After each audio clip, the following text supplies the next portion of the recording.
I'm gonna die. I'm gonna die historic on the Fury Road.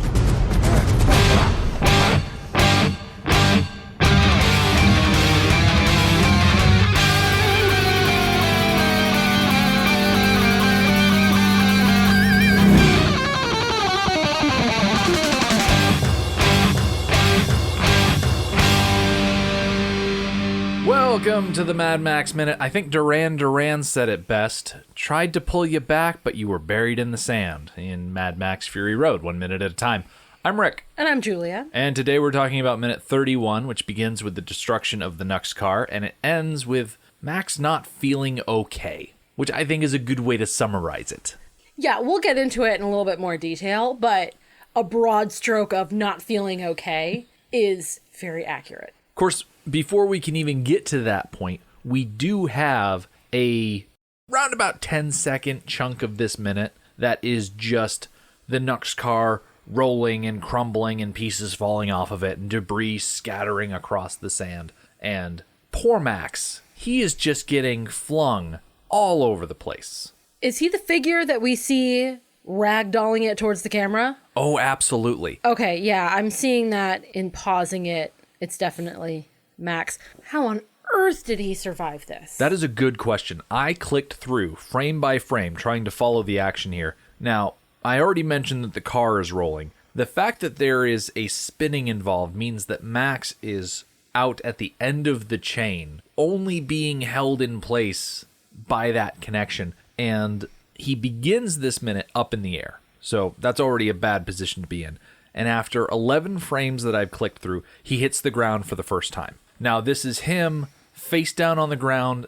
I think you could argue that his entire body hits the ground at once, and then he bounces. His upper body is the first thing to bounce up, and his legs follow. And as he goes through this second time in the air, he looks completely bent backwards. That's sometime between 11 frames and 1 second, 10 frames, that he's just up in the air. And at 1 second, 10 frames, he hits the ground again. This time mostly on his head and shoulders. Like, that is the hit that would completely knock him out. And from that point, he's not going back up in the air. He's just being dragged along by the Nux car, which is continuing to slide and roll. And we actually lose sight of him completely at the 2 second, 2 frame mark. All of that would easily kill someone. Especially someone who has been giving blood all day. He would already be in a weakened state. Although he hasn't shown any evidence thus far of being in a weakened state. This is Max after all. We took some time and touched on that last week when Johnny and Niall were here, but I don't think we had anything conclusive, and I definitely didn't put in the legwork to research that further. Neither did I, but I think it's safe to say that Max's current condition, including this crash and not including this crash, are not realistic. Having given blood all day, it's impossible to tell how much because we don't know how long. Plus, the car crash, either one, he shouldn't be exerting himself so hard. He would have passed out by now. And this crash, like I said before, I don't get it. Both things are just going to have to be chalked up to movie magic because we need our hero to survive throughout the movie.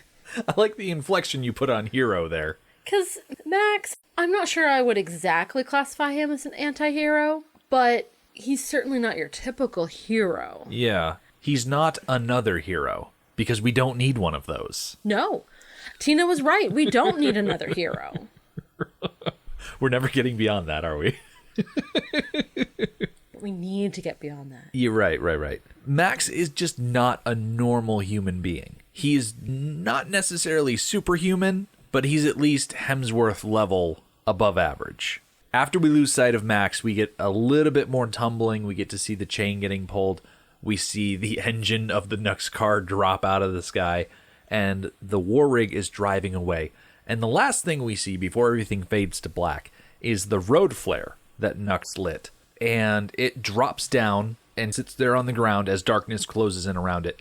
And I find it incredibly hard to believe, and I've got to chalk it up, like you said, to just it's a movie. We need to ignore the fact that if this car was actually being disintegrated and pieces were flying all over the place, there was so much gasoline pooled in the bottom of that, some of it would have hit that flare. But because it's important that that doesn't happen, It doesn't happen.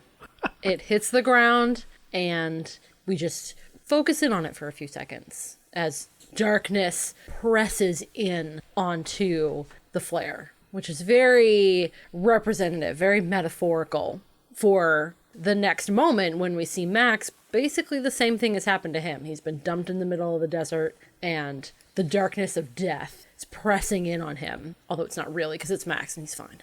I just thought of something. I think you could easily look at this road flare and say that this fade to black specifically is the end of Act 1. We've established our characters. We've introduced the conflict for the film.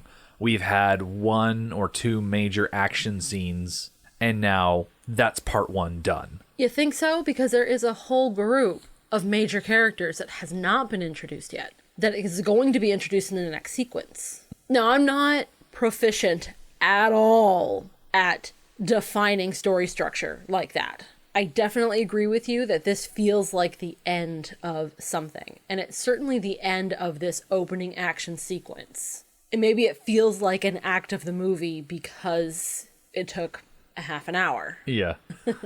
Which is very George Miller. I'm just not skilled enough to identify if it is the first act, and now we are moving on to the second act.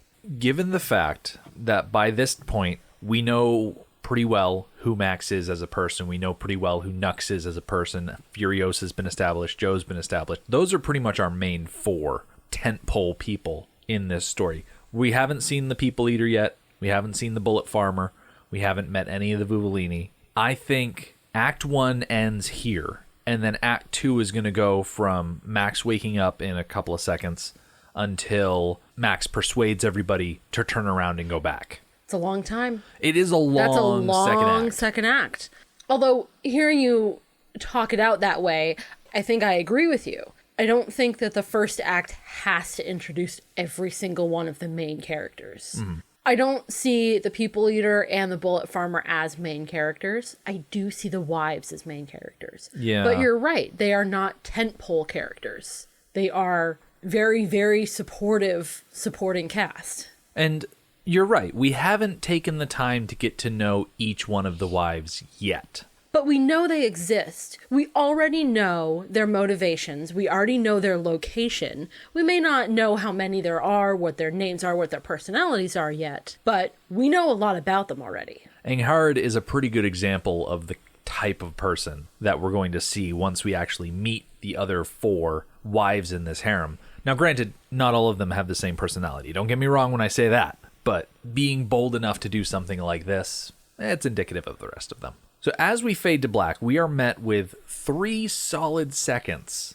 of black screen. And now seems as good a time as any for me to throw in. I'm still listening to the You Are Awaited podcast, and I'm still picking up little things from Yuri and Travis. I'm still having trouble distinguishing who is speaking at any given time. It's one of the downsides to having 2 male hosts in a podcast that sound very similar to begin with, but I just won't focus on X said this, Y said that. They brought up the fact that it's interesting that in Beyond Thunderdome, you had a blind saxophonist, and here in Fury Road, we have a blind guitarist. They found that to be an interesting parallel that we're working with here. I am disappointed in myself, as I am whenever I miss things like this. I'm disappointed that we missed that. It's incredibly obvious. It's incredibly obvious, but it's also incredibly understandable because if you've got a metaphorical scale and you put Tun Tun Tattoo on one side and you put the Doof Warrior on the other, I'm just saying the scale's going to be heavily weighted in the guitarist's favor. I don't think that's a valid argument. Because I personally have been looking for those similarities. I have been looking for repeated imagery, repeated themes, and there have been so many. And to miss one that's right there in front of your face, I'm a little ashamed of myself. If it makes you feel any better, we haven't yet had it revealed to us that the Doof Warrior is blind. Excellent. When we find out that the Doof Warrior is blind, I will make sure and bring up, hey, you know who else is blind? Thank goodness the Doof Warrior doesn't wear the same outfit, though. Big, gangly guy up on top of a truck wearing a little sumo wrap thing. Wouldn't be the same as the red jumper. That's not a jumper. Whatever you call the onesie that he's wearing. I don't know. Long underwear? Yeah, it feels like a one piece, like an old school one piece underwear. Like something you'd see out of a cartoon with a butt flap. Yes. There you go. They also brought up, because they were talking about Toxic Storm and everything like that, Nux has sprayed his face with the chrome spray. He has prepared himself for death, and he didn't die in the crash. And so they posit that there's got to be some sort of inherent shame, because he's going to show up eventually with this chrome spray paint on his face, and he's going to be not dead. So keep that in mind when he eventually shows up with the rest of the horde, because I'm sure there are going to be people looking at him sideways. On the more mechanical side, they noted that it's interesting to see how vehicles have evolved over time. Like in the previous Mad Max movies, in Road Warrior, you had a lot of very regular looking vehicles that had maybe a few things painted on or mechanical things souped up about them. And then in Thunderdome, you had vehicles like the steam-powered train truck thing and the cowhide car, and things were starting to get a little bit more customized and oddball looking. And now we get to Fury Road, and there's been this Darwinistic evolution of the cars over the course of the series. I like that you use the word evolution, because I think it's a part of human nature to be creative and to want to express yourself, to want to personalize your belongings. And I love in these movies, as civilization is breaking down and then trying to reform, seeing what things are reestablished quickly. Creativity and self-expression was reestablished very quickly. And not just the creative aspect of it, but the adaptation in order to survive. You've got people like the Buzzards. They are going up against mostly war boys, I would assume. And so they realize, okay, war boys are unarmored and they throw thundersticks. So we're going to put heavy armor and spikes on the outside of our cars. And so the vehicles that you see reflect the predators that they have to fight off. It's sort of like a Finch's thing, where it depends on what kind of thing you eat, depends on what kind of vehicles you have. Like Joe has a bunch of caltrop layers and pursuit vehicles that can tow things around, because that's what he does. He goes out, he finds the vehicles, drags them back to the Citadel. And they've adapted to survive in the wasteland. Very much like a bird on an island that eats a specific type of food. You mentioned the car carriers. Even that's something that has evolved. In Road Warrior, the Horde drove around with a tow truck, and it was pretty simple and pretty standard. It wasn't really souped up in any way, even. Didn't look it. It was just a tow truck. And they did the same thing. Vehicles were a high priority for them. And we see that evolution again. See, all these repeated things, I'm looking for them. I love seeing them. One odd thing that they brought up that had me taking a step back for a moment is they were talking about the time when Slit was on top of the Nux car and he was yelling "Fang it," and they heard, instead of "Fang it," they thought they heard something else, the derogatory term for a homosexual person that used to be very common but has really fallen out of favor in recent years, which, hey, I'm totally fine with. And it was odd that they brought that up, and I'm like, really? You heard that? Yeah. And they were confused by that because the word has already fallen out of popular use because people are not being as big of jerks about it. You know, they're being a bit more kind, not as awful. And they said, okay, the word's already started to die out, so why would it survive into the post-apocalypse? And I thought, okay, that's an interesting way to look at it. They're kind of talking themselves out of it. And that's fine. I don't think the word makes sense at all there. And the word has other meanings. Yeah. But the other meanings don't make sense there either. Yeah, I don't know if Australia has the same slang for cigarettes that England has, and there are very few bundles of sticks in these movies. Very few sticks other than the poles that they use for the thundersticks. But yeah, I just found it interesting that that's what they heard, and then they talked themselves out of it. But kicking back into the minute at hand, we fade in from black, and we see what could be a person, mostly buried in the sand, and as the shot goes on, it lasts from the 13-second mark all the way through to the 52-second mark. And most of it is just a figure, very still in the sand, and after a while, it stirs, and we can see, oh, hey, that's Max. And then he opens his eyes, looks around, and as soon as his eyes are open and realizes where he is, he jumps up. I think he's still in a bit of a fight or flight situation. Oh, for sure. So instead of taking a mental inventory, okay, are my arms broken? Is my back broken? Are my legs broken? He's like, oh, I got to get up right now. At least that's what it looks like to me. I have heard some criticism about this scene that Max should have suffocated in the sand. Oh. So I watched the scene a couple times over thinking about that. And I definitely dismiss it because Max's head is clearly turned to the side. His face is not pressed down into the sand. I think maybe half of his face is pressed into the sand. But I think it's reasonable to think that he could lay in the sand like that for quite some time and be okay. Yeah, I was looking on the internet for instances of people suffocating while buried in the sand, and I found something. It was published by the U.S. National Library of Medicine and National Institutes of Health, those two in conjunction, and it was listed on the National Center for Biotechnology Information website. And they listed 3 cases in detail of people suffocating in sand. In the first case, there was a woman who was beaten and then buried in sand, and she suffocated that way. There was a 42-year-old man that was smothered while unconscious, lying face down in the sand. He was hit hard in the back of the head, so he just fell down. Out like a light, face down in the sand, and then suffocated. And then there was a 17-year-old girl whose face was pressed down into the sand, and then she breathed in too much dirt and just suffocated generally. Okay, so Max sounds more like door number 2. I think he could have easily found himself in a position where he was straight face down and suffocating. But instead, it's pretty much the Beyond Thunderdome situation where when he fell down, he was in a safety situation. There's a position where if someone's passed out, you lay them down, not necessarily face down, but sort of half rolled onto their side with their arm under their head, and then you prop them up so that way if they spew, it goes out from their body. I don't know what that's called. I've never heard of that before. Yeah, I think it's just called like the unconscious safety position or something like that. I don't really know specifically. It makes sense. So I'm definitely buying what you're selling. I just don't know what it's called. Yeah. One thing that you're probably not going to be willing to buy.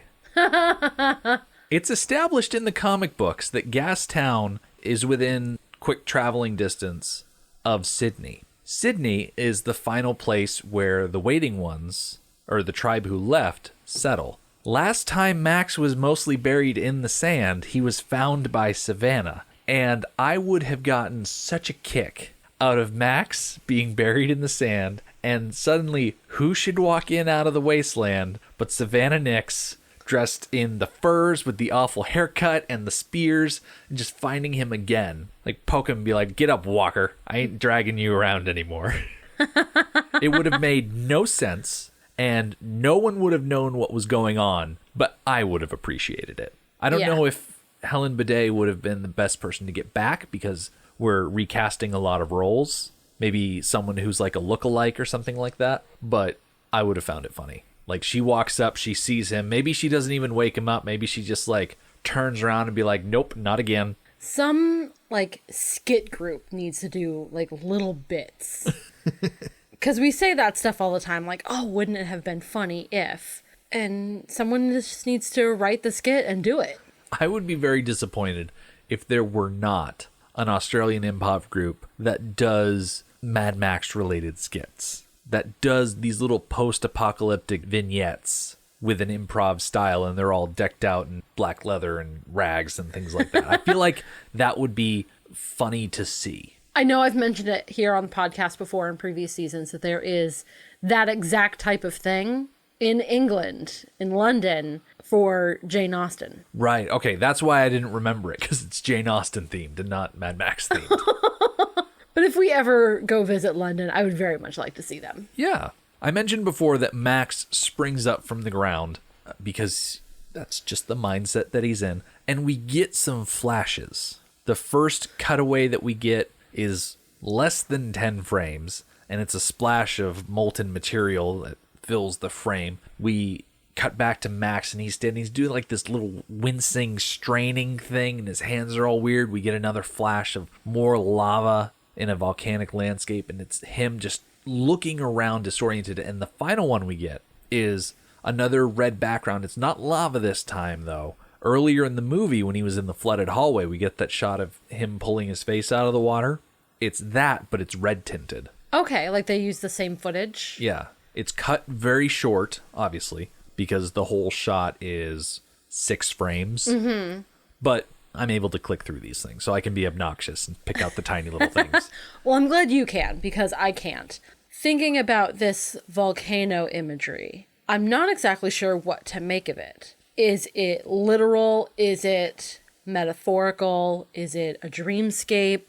I'm really not sure. Well, on the one hand, he's erupting from the earth, bursting out of the sand, kind of like lava bursting out of a volcano or some sort of hole like that. There's also the idea that maybe his blood is boiling.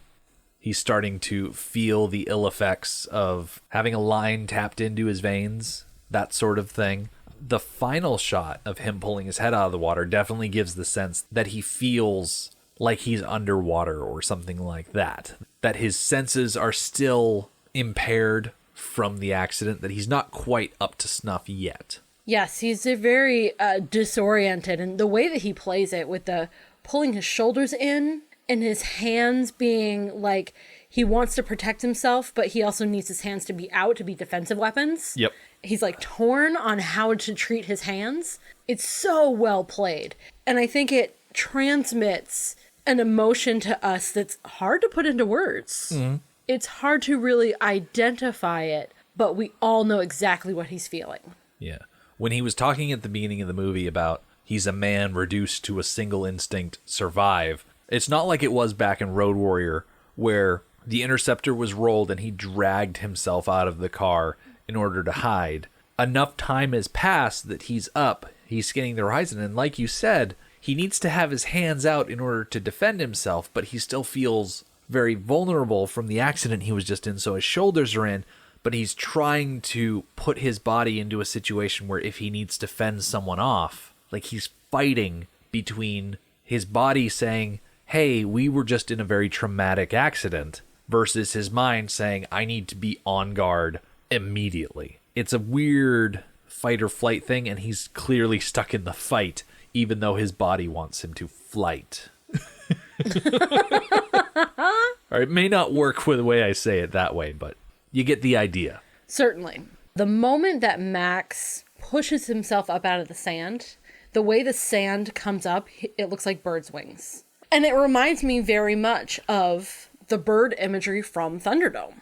I've watched it over and over again, and that profile is really just created by the sand and how Tom Hardy pushes his shoulders up, pops that sand up off of his shoulders, creating these big wings spread wide. And then you immediately see the restraint of the chain, stopping that bird from actually taking off. Just like Max was tied down in the crack in the earth so that he wouldn't fly away. Yep.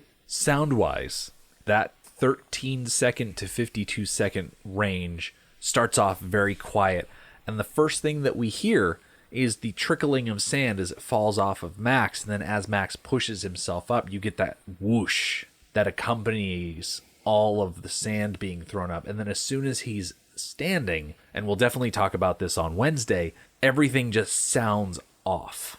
And so we'll touch a little bit more on that on Wednesday when we come back and talk more about it. Speaking of Wednesday, we'll catch up with Max. He's going to follow the rule of 3 by first getting a hold of himself, then getting a hold of Nux, and rounding it all out by getting a hold of a shotgun. The Mad Max Minute podcast is a fan project by Rick and Julia Ingham. The Mad Max franchise was created by George Miller and Byron Kennedy, is presented by Kennedy Miller Mitchell Productions, and distributed by Warner Brothers. Mad Max Minute is produced and edited by Rick Ingham. Our opening music is Verdi's Dies Irae by Daniel Bautista of danielbautista.com. Our home on the internet is madmaxminute.com. You can follow us on Twitter at madmaxminute, like us on Facebook by searching for Mad Max Minute, and join our Facebook listener group, Mad Max Minute Beyond Microphone. If you'd like to support the podcast, visit madmaxminute.com, where you can see what's in our TeePublic store, join our Patreon, or even donate to the show to help us keep the tanks full. Thank you for joining us for Minute 31 of Fury Road. We'll see you next time.